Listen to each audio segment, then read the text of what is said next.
বৈরী আবহাওয়া উপেক্ষা করেই বৃহস্পতিবার দক্ষিণ সিটির নগর ভবনে অবস্থান কর্মসূচি পালন করেন ইশরাক হোসেনের সমর্থকরা।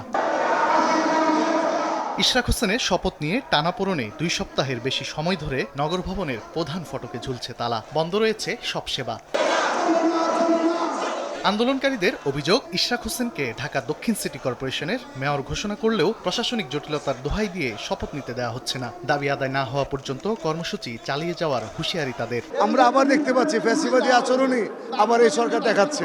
তারই কারণ হচ্ছে আমাদের ইঞ্জিনিয়ার ইশরাক হোসেনের শপথ নিয়ে ওনারা টালবাহানা করছেন। কাল বিলম্ব করা হচ্ছে এই কারণে যে কাল বিলম্ব করতে গেলে ঈদটা পার হয়ে যাক, সময় যে মেয়াদটা আছে সেটা অতিক্রম করুক। দাবি আদায় না হওয়ার পর্যন্ত আমরা রাজপথ ছাড়বো না এবং রাজপথেই আমরা থাকবো। স্টে সেফের ডাবল লেয়ার প্রোটেকশনই পিরিয়ডের হেভি ফ্লোর দিনগুলোতে আমাকে রাখে নিরাপদে। Stay safe.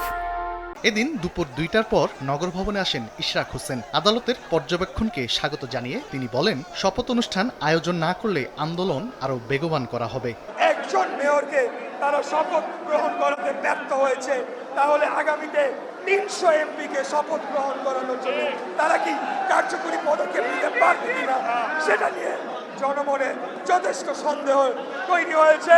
শেষবারের মতো আহ্বান জানাবো, আপনারা অবিলম্বে আমার শপথ গ্রহণ অনুষ্ঠানের জন্য পদক্ষেপ নিন, অন্যথায় আগামীকাল থেকে ঢাকা নগরবাসীকে সাথে নিয়ে এই আন্দোলনকে আরো বেগবান করা হবে।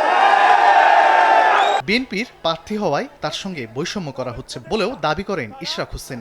আমার প্রতি বৈষম্যমূলক আচরণ করেছে। তানভীর হাসান মেঘ, সময় সংবাদ, ঢাকা।